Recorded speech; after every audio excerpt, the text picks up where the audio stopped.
What's up, guys? My name is Nicole Hemphill, and welcome to another episode of my podcast, Silence in the Backcourt. Today with me, I have a guest that you might recognize, Mari Hernandez. Marisa, how are you doing? I'm doing amazing because I'm so happy to be back. Yes, we were so excited to have you back on, especially when it comes to the specific episode we're having, and we're just really happy that you're here, dude. I'm excited to be here, especially in my new swag money. Yes, we will talk about this a little later, but shout out to No Solo.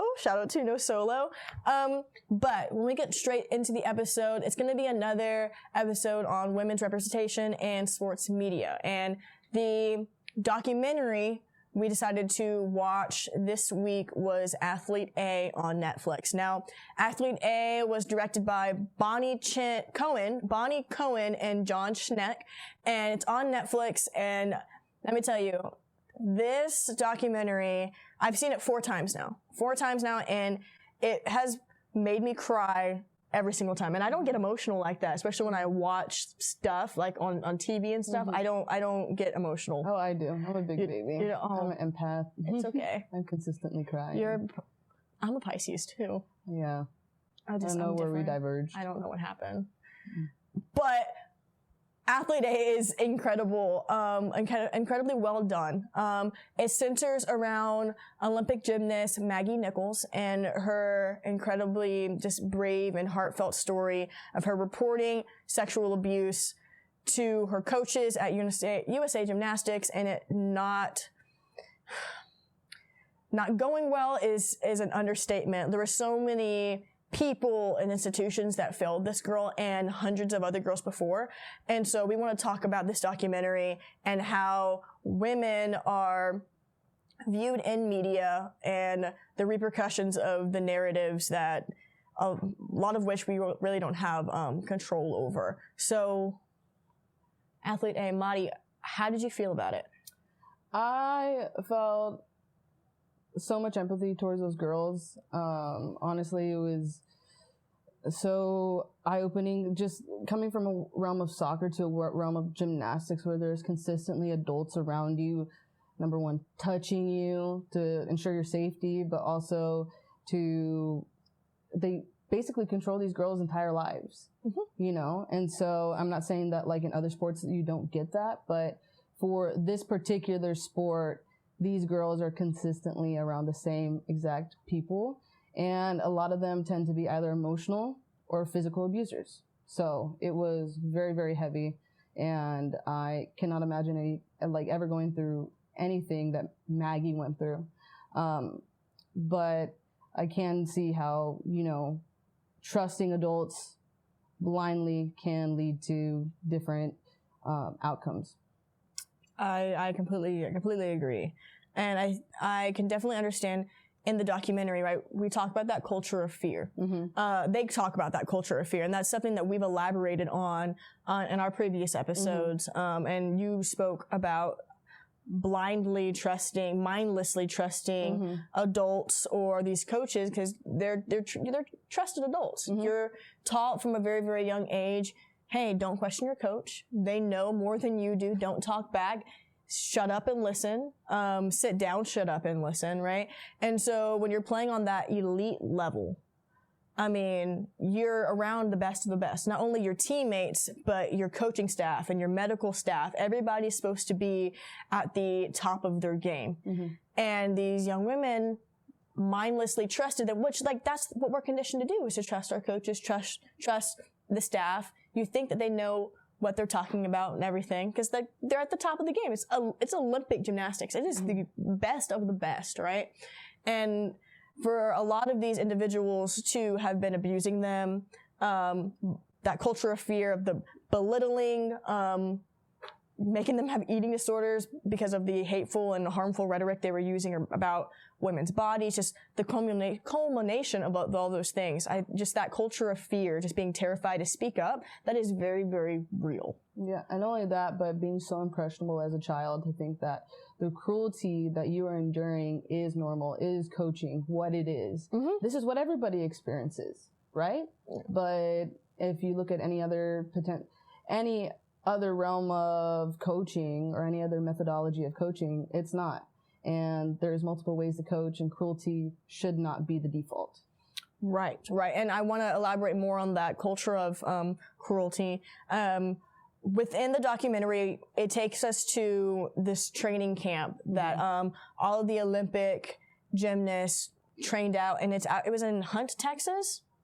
Yeah, I believe it's just above Houston, Texas. Yes, in Texas, and run by the Carolis, and they were Olympic aficionados, coaches, like at a high level, and they coached Nadia Comaneci. Am I saying her name right? I think so. Okay. Coached her, and she coached her to a gold medal, right? Then in Romania, and then they defected to the United States, and then carried on a culture of cruelty that won them the Olympic medal through Nadia in Romania, brought that to the United States. And I want to talk more about that and the abuse they endured without really understanding what they were going through was abuse because of their conditioning. Yeah. So growing up from a very young age, Nadia and other girls in Romania consistently were under that coaching cruelty, or that method of cruelty. And because she ended up winning a gold medal at such a young age, everybody thought that this was the way to coach. This is the way to be successful. This is the way to get a gold medal. So when they brought that over to the United States, they just used that as a model, and everybody was coherent with it because, hey, well, he knows what he's talking about because he's won a gold medal. But at the time, like you talked about defecting, it was during the Cold War, right? And so I remember in the documentary, one of the coaches that had worked with the Carolis had basically said that, well, you know, Russia and the Soviet Union and Romania were all doing these different things, different technological advancements, but there's only so much to show, but we also have to show Nadia. So almost objectifying her and dehumanizing her as a weapon of war. And so when you dehumanize people like that, yes, of course, you can justify treating them like an object. And so they used that, brought it over, and then every other coach in the United States said, hey, you know what? This is a way to be successful. And so now we have all these children that are being treated as soldiers, as weapons, and not being understood emotionally, not being heard in any type of way, okay? Because at the end of the day, you just need to suck it up. But like we were talking about is literally that she was being treated as a pawn in the Cold War and for the Soviet Union. So why would we bring that to our kids, to our children? It makes no sense to me. Yeah, I mean, it makes sense in the context of that model worked. Let's bring it to our kids, and we don't care about their humanity because their humanity came second. The money and the medals and everything that came with that culture came way before recognizing the fact that they're children and that they are impressionable and that they are deserving of more. One of the people in the documentary talked about how, and it's the Hozier song, Eat Your Young. It plays into that, right? So like, using our young people in a very negative way and exploiting them for profit. Yeah, sacrificing their childhood. Yes. Because, and all of these kids, especially at the elite level, they've spent their entire lives playing this sport. And they love this sport. They lived and dreamed it and finally have become it. And so they're going to do anything possible to win and get better. And so when it comes down to a coach saying, okay, well, you, at the Caroli Ranch, one of the young women had lost 6 pounds because she had the flu, and the Carolis were like, well, now we have to figure out how to keep those 6 pounds off of you. So like, even like developing eating disorders, having a bad relationship with food, doing whatever you can to win or to seem profitable to these other people, because the more profitable you are, the better output you have, right? The better that you're treated. Yeah, but that's essentially just capitalism. It's a capitalistic way of thinking. And we are exploiting these children in the name of capitalism being success, gold medals, obviously money as well, because USA Gymnastics has made so much money off of these children, off of these girls, by treating them so cruelly, but getting those positive, quote unquote, positive results out of it. Right. You know, instead of having a communal aspect to it and having an empathetic, humane outlook on developing these young women, not only as athletes, but as people, it's more so, hey, can you produce these results? If you can't, get the hell out, you know? And these kids don't want to, because they want to take it to the next level, which in itself, the Olympics and everything is a capitalistic way of thinking, which can be detrimental in general, because you sacrifice so much of these children's childhoods to produce the best output, right? Instead of them having fun, instead of them being able to convey what they're feeling emotionally, and they're not able to actually feel those emotions or feelings that normal children, or children that aren't in the U.S. Olympic camps every single year, can, you know? And so it not only does them a disservice emotionally, but also psychologically when it comes to growing up. Oh, yes. And it takes them a whole lot longer to rationalize their emotions and realize that their emotions are worth having and worth sitting with, because during that entire time that they're competing on an elite level, which, let's be real, they're competing on an elite level from when they're like 6 years old to when they're like 20. And so that entire time when they're having real emotions, when they're probably having irregular periods, their mental health sucks. They're having a whole lot of feelings that they have to just like repress. When they go into adulthood and they retire from these Olympic sports, they're not playing at elite level. They really have to sit with themselves and go like, whoa, how do I feel? Yeah. Am I like, I don't know how to feel. Like, I have all these repressed emotions. I don't really know who I am outside of my sport. And we see this a whole lot. I mean, this is outside the scope of the documentary, so I won't talk about it too much. But like, you see a lot of these athletes, especially at the college level, their whole dream is to either like go play in the WNBA, go play in the NBA. They play and they play and they play, and they're their college sport. And then after, they're like, okay, what do I do now? Yeah. Right. Cause they've been robots forever. And so going back to the documentary, they've been trained to be these robots, emotionless robots, never advocating for themselves, all of this stuff. And then they're left with, okay, what do I do? Did that make sense? Yeah. No, I think it's for both me and you, like you said, outside the scope of the documentary, but I think we have connections to this as well, because there's so many things that we've been reflecting on, whether it's in the podcast or personally, that we're like, we never processed these things that happened to us until now, looking at it from an outside, you know, athletic experience of just being a human and understanding how to validate yourself. And validating my younger self has caused so many emotional, like, rifts within me, because I'm like, why didn't I listen to myself back then? But also, it's the same thing that has to, like, it's the same thing in the documentaries. These girls were told that, hey, these people are trusted. Like, when you're a child and there's an adult, I don't know about you, but for me, for the longest time, I did not think that adults could be wrong. I did not think that they could make mistakes. I did not think that, you know, they ever had ill will or malice towards me.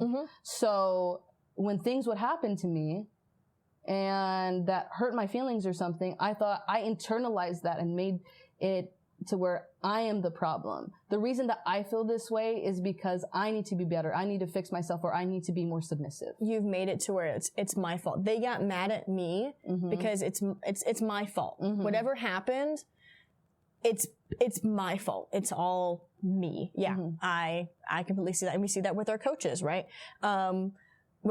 If something goes wrong, right? Okay, it's immediately the team's fault. It's not the strategy or anything that went on behind the scenes or that could have contributed, which it's a holistic program. Like, when someone loses or a team loses, it's a program failure. It should be like, okay, we all had something to do with this. It's not one specific person's fault, right? We have to look at it as, what can we all do to get better? And a lot of that comes from accountability, which we did not see in this documentary or in both of our experiences playing college sports. Yeah. And me as a coach now, if I make a mistake, I tell the girls, I'm like, hey, I'm sorry. And I'm transparent with it. You know what? I should have not changed our shape. I should have kept it this way. And that's why that, you know what, that goal was on me, guys, because y'all weren't used to playing in this type of formation. And so that's on me. And I have tried to make sure that they see as much transparency and humility as they can in me so that they know that they can be that as well. And they don't have to hide behind any facade that is not who they actually are because they're trying to please me. Right. And that is also showing a vulnerability to your players that you can own up whenever you're wrong. And that makes it to where you are now becoming a safe person and creating a safe space for them to come talk to you if they have internal issues like mental health or something's going on in the program that is making them uncomfortable or something is going on that they now feel comfortable talking to you about. And that is massive. That's massive. Like you as a coach showing that vulnerability opens the gateway for your players to be able to trust you and value you more because you are now seeing them as a human being. So they, in reflection, see you as a trusted human being and not just coach. Yeah. No, the first thing that I told all of the girls at their parent meeting and their parents as well was that we are trying to cultivate a program because my head coach is also the new head coach at the school that I work at. So she gave me an opportunity to talk to them.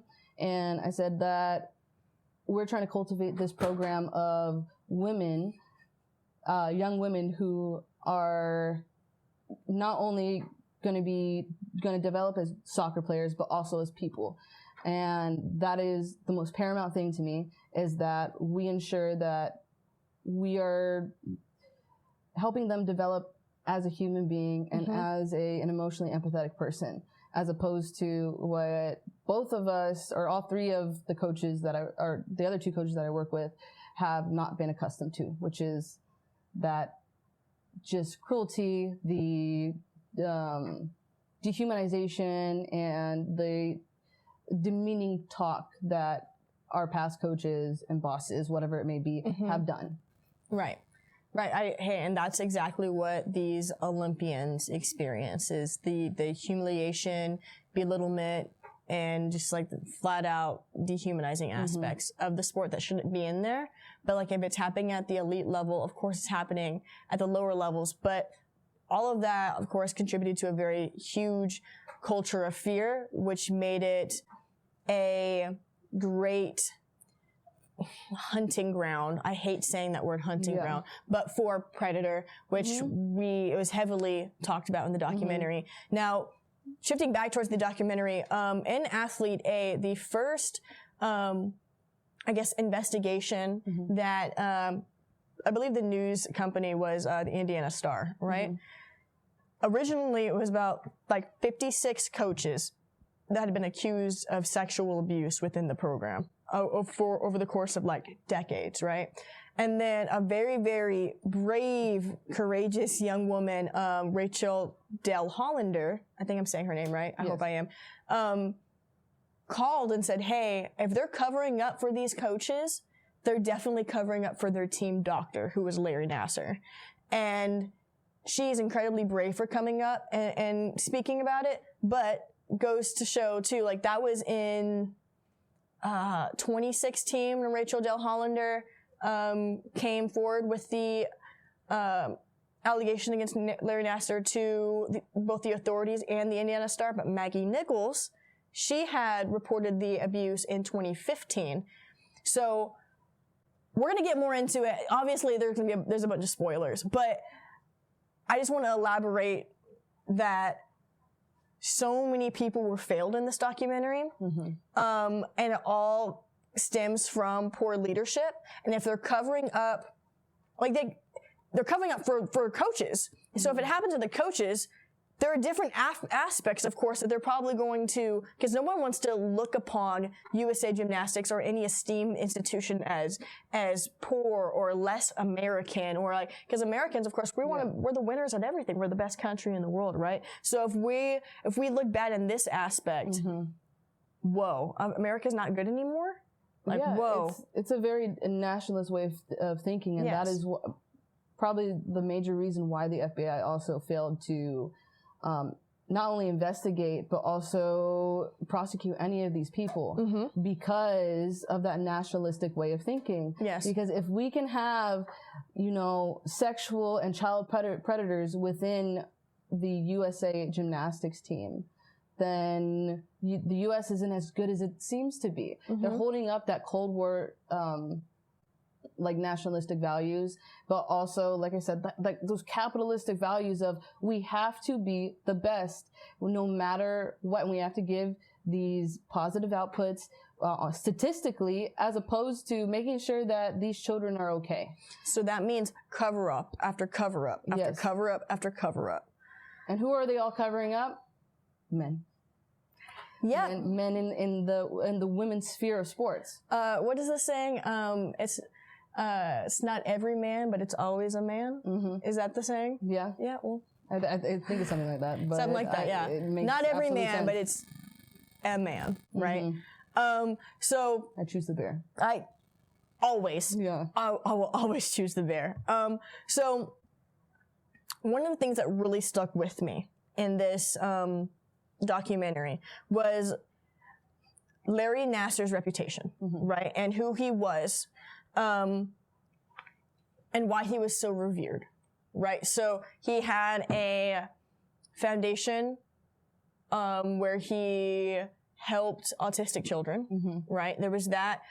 He was a part of USA Gymnastics for 29 years.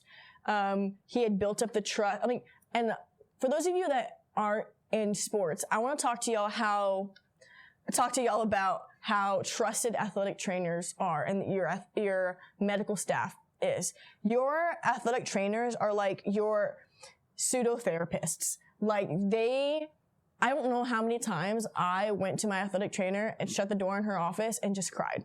Like they are there to help you physically, but a piece of their job that's not in the job description is to help you emotionally. Because like they see you in your most vulnerable states, whether you're hurt, whether you're not playing, you have something mentally going on. They are the people that heal you. They're healers, right? So you feel naturally like drawn to them to help you and have that like almost maternal instinct of like, it's going to be okay. You're like, I'm taking care of you. And so athletic trainers, at least in my experience, have always been very personable, and I feel like I can talk to them about personal stuff, personal problems, a bunch of stuff. So, yeah, mine as well. Yeah, yours, especially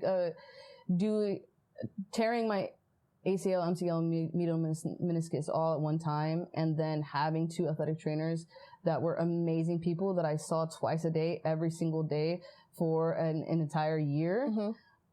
I knew them like the back of my hand, and they knew me, and so, and they were always there. And I look at it back at it now, and I really need to reach out to them because there were so many things that they really helped me through and helped me process because they were, like you said, those pseudo therapists. Yes. I mean, they saw the best sides of you and the worst sides of you, and they love you anyways. And it's just, I loved my athletic trainers. I had really good, especially when I was at my last school. I had an athletic trainer, and I'm going to say her name, Madison Riddlett. Love her.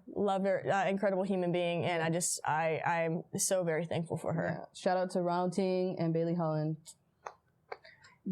Athletic trainers, y'all have no idea. Like, oh, it's National Athletic Training Month. Happy National Athletic Training Month. It's March. Happy month, babies.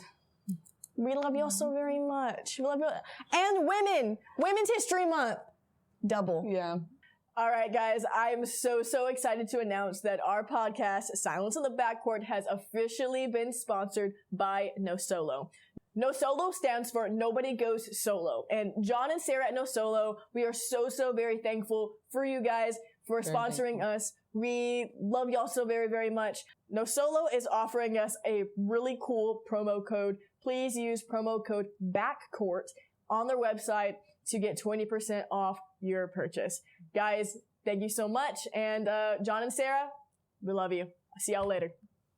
as we talked about, a lot of these women look forward to treatment just because he was a kind face, someone that snuck candy under their pillow, gave them snacks, especially when they weren't allowed to eat, all this stuff. So like he purposely made himself a person that they trusted or they felt they could go to, only for him to be abusing them and them not realizing what he was doing was abuse or not like medical, you know? Yeah, essentially grooming them. But also, like, when you do that, you are, I think it kind of mirrors treating someone like a pet or something. Yeah. You know? By saying, like, or like something that you're trying to exploit by giving them these treats or whatever it is, to make them like you, you know? Yeah. Even though you are doing something inherently wrong to them. And they keep on coming back because they don't know better. Like they don't know. And I will, I do want to talk about too, like whenever he was actually being investigated and, he was trying to manipulate the officers and he would do a bunch of like medical speak and like speak very, and high medical terminology and stuff to where, and when he would flat out go, you're not going to understand this, but tried to like rationalize what he was, rationalize and patronize why he was doing what he was doing. But like the officer that finally did her job said, well, like that, none of that like warranted putting his hands where his hands were, you know? So it master manipulator, and it was just blatantly disgusting. Yeah, and then he just reframes it to where he's like, well, why didn't they say anything? Years ago. This happened years ago. Why didn't they come forward? Because you were the abuser. Yeah. And they are children. And they're supposed to be the person that, like, you're supposed to, I'm sorry. They're supposed to trust you. So, of course, they would come to talk to you, but you're the one that's perpetrating the abuse. So, no, now they don't have anybody. Exactly. And that's what we were talking about, blindly trusting adults. So, you know, this thing might not feel comfortable or might not feel like this is normal procedure, but this is a person that is well trusted. And like it said in the documentary, he would literally have phone calls that were HIPAA violations by talking about other girls' treatments so that it sounded that while he's using all this jargon, this medical jargon, this person, whoever's on the table or whatever the person he's working on, he sounds like a well-renowned person. He sounds like someone who would never, because he is so, just everything comes down to the science of it all. So everything that he's doing has to be the right methodology, right? Right. Has to be. Because why would he be doing anything different? You know, like that's just not expected. But the culture made it to where no one could report or felt comfortable to report, and they didn't even know what was happening to them was bad until I guess maybe they got older. Oh, no, that's not true. No, because some of them knew. Some of them knew. Right in that moment, they went and asked other girls. They asked their parents, and then that's where all the allegations start, where they're not being listened to. Yeah. But I'm sure with a lot of like the children, like the 6 or 7-year-olds might not have like understood. Yeah. And I would argue too, like they're probably more impressionable and easier to manipulate just because they're 6 or 7 and they haven't gotten that like defiance in their mind yet. And so like maybe this is right, doctor, he's okay, you know? Either way, very, very messed up. But we're running short on time, so we need a speed run here. One of the things I do want to talk about, too, was after all of the allegations were coming out, widely reported that Larry Nassar was being accused of sexually assaulting dozens of young girls. He had retired from USAG, and then he was running for a school board position in his local community. And even with all of the allegations and stuff, he still got 22% of the vote, and which was like 2,000 votes.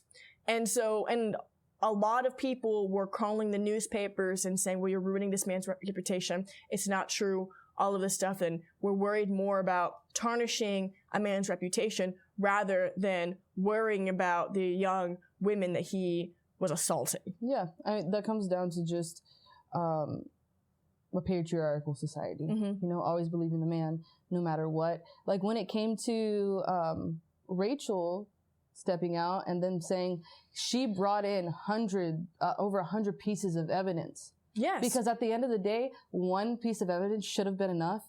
But as women, we're consistently not believed. So we have to bring in mountains of evidence in order for us to actually be believed. Otherwise, nothing's going to get done about it. Right. Or something has to be concrete, as opposed to if a man says something, well, that's law. Men get the benefit of the doubt. Women do not get the benefit of the doubt. Women are not afforded mistakes. Women are held to a completely different standard than a man is. So it just goes without saying that the system failed them over and over and over again. And another thing I want to talk about too was the victim impact statements at the end. And I absolutely loved how the lead prosecutor in the case made it a point to make sure every woman that wanted to do a victim impact statement got up there and did it and made it to where like, okay, it was like 127 women in total, right? 127 women in total spoke at that trial after he was arrested and everything. And that was incredible. And that's the point in the documentary. Every time I watch it, that's when I cry. Yeah, that's when it gets me. Because it's almost like they get to take back their narrative. Yes. Because there's so many people that are perceiving them without them actually being heard. And now they have the ability to speak on their own behalf and to him without him having the ability to manipulate them. Yes. And I think, what's her name? Jamie Dancer, yeah. She had said earlier in the documentary that with all the abuse and everything, the system of abuse and the culture of fear and everything, that she was just not proud to be an Olympian, right? But then after she got up and did her victim impact statement, and she flat out said, like, you don't have power over us anymore. Like, we hold the power now. That moment was where she was finally proud to be an Olympian. Like, she was able to take back power from a man that had it over her entire life, and power over women, dozens of women. It said that he probably had over 500 victims. Like, for her to only be proud to be an Olympian after all of this, I mean, just goes to show how much they were failed over and over and over again. But it also shows the amount of emotional damage that he had caused them. Because for anybody to say that they're not proud to be an Olympian, there has to be some monumental impact that has occurred for her to feel that way, because it's supposed to be the most prestigious thing that you could be afforded or awarded, you know, because of all your hard work. And for her to feel like, hey, I'm not proud of this thing that is so nationally recognized as being the highest achievement for any athlete is just so saddening. It's so, I just have so much empathy for her, because like, I can't imagine working your whole life for something and then not feeling proud of it because of what one man did to you. Right.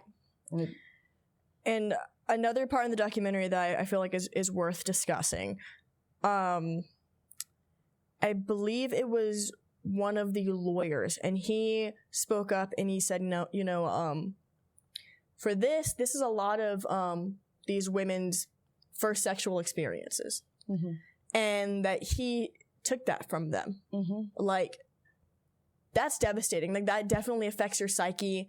Like, the amount of trauma and therapy you have to go to after that to overcome that. Like, that is just a whole nother like playing field. Like, it's so horrendous. But they just he stole that from them. And vile, evil human being. But I wanted to elaborate that, like, he had the power to do that. Yeah. And for so long, he had the power to do that. And consistently had the power after having all of these allegations against him. Like, after, not even just, it should be after one, but after 2, 3, 4, whatever it is, girls that come up to you and tell you that this is occurring. And for those adults to let him continue to treat girls, and knowing that what is happening is just this entire organization and all of these adults who are supposed to be protecting these young women and girls just failed them horrendously. And it, like, I'm getting emotional because of it, because it's like I said, like, it's hundreds of girls that had to go through this, all to protect one man's reputation. But what about their lives? Yeah. What about all of these, not only just, it should be just one, but accumulation of all these girls, an entire generation of athletes that don't feel safe around sports, which is the place that they're supposed to feel safe, where they're supposed to have an outlet to be able to express themselves, especially in gymnastics, being such a place or such a sport that is revolved around different aspects of not only like performance, but dance and expression. Yeah. And he stripped so much of what they loved from them. Yeah. And I mean, I don't want to get emotional too. I really feel for these women, because people sit back and they think, okay, well, it's USA Gymnastics, it's USA whatever, they're Division I athletes, all of these things, they must have it all, right? But we're in a culture to where it's like, I can't want more for myself. I can't bite the hand that feeds me. I have to stay in a system that berates me and steals my love and steals my joy, and just every single day and be told, like, this is an honor. You should feel grateful for where you're at. Right? This is the best thing. Not everybody gets this opportunity, but now I get this opportunity to suffer, and I'm not allowed to ask for more. I'm not allowed to ask for dignity. I'm not allowed to ask for humility, and I'm not allowed to ask respect or protection, because no one's protecting me. And so if this is happening at the most elite level, like, it happens to so many other people, not just sexual abuse. When we're talking about the culture of fear, there's so much that happens that young women are so scared of reporting. And if you go and on the documentary, they started talking about online with when their reports started coming out, and these people online, the trolls are calling them whores, saying, is it rape if you like it? All of this stuff, just like negative comment after negative comment, never to comment, just to protect one person. No, yeah. I'm not gonna start crying. It's okay. I'm gonna be very vulnerable real quick.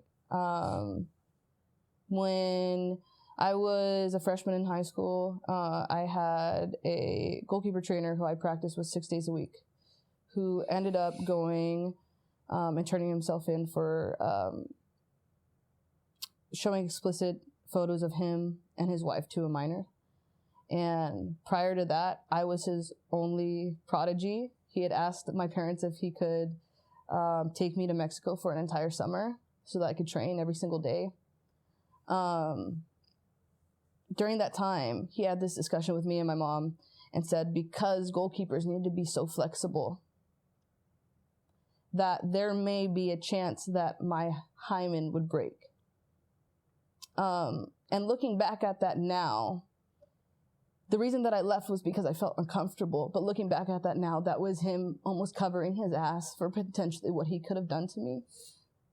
And the fact that he still ended up, stealing that sexual experience from another child and exploiting or exposing them to that type of material was disgusting. Like, he talked to me about various different things, about waxing his private parts, about, I had a boyfriend at the time,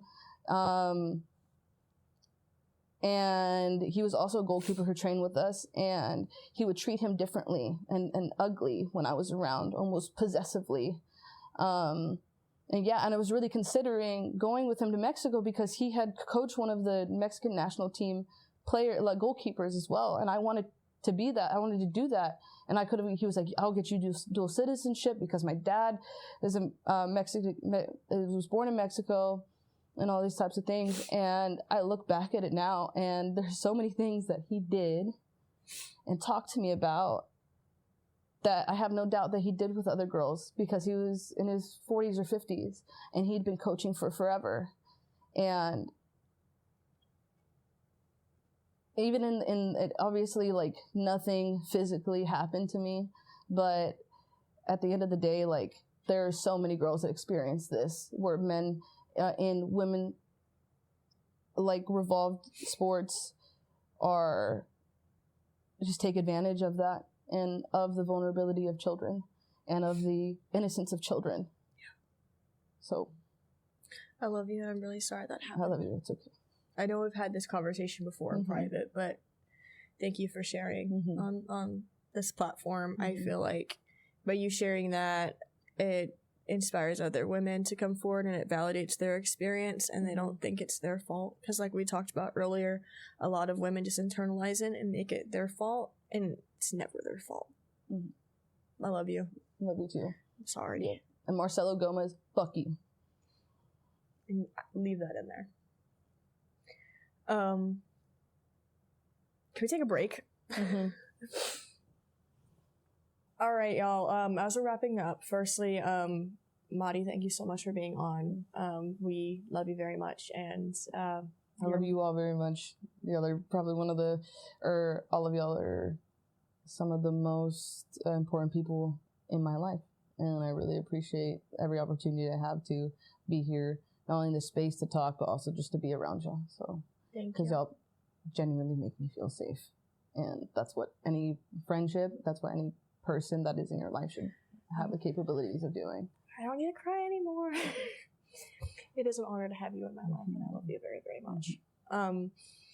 But guys, if you or anyone you know is experiencing emotional, sexual, any kind of abuse, please contact someone you feel safe talking to. But if you in any sense are being silenced or nothing is being done, go to the authorities, contact the media, do what you can to punch down that wall and make sure that your voice is heard, because there are far too many times that women are not believed, and you deserve for your voice to be heard, and you deserve to know that what you say matters and that someone's going to do something about what you're going through, because you are deserving of dignity, love, and respect. And please know that no matter where you are in your journey, you are more than enough. Always. Thank you. I'll see y'all later.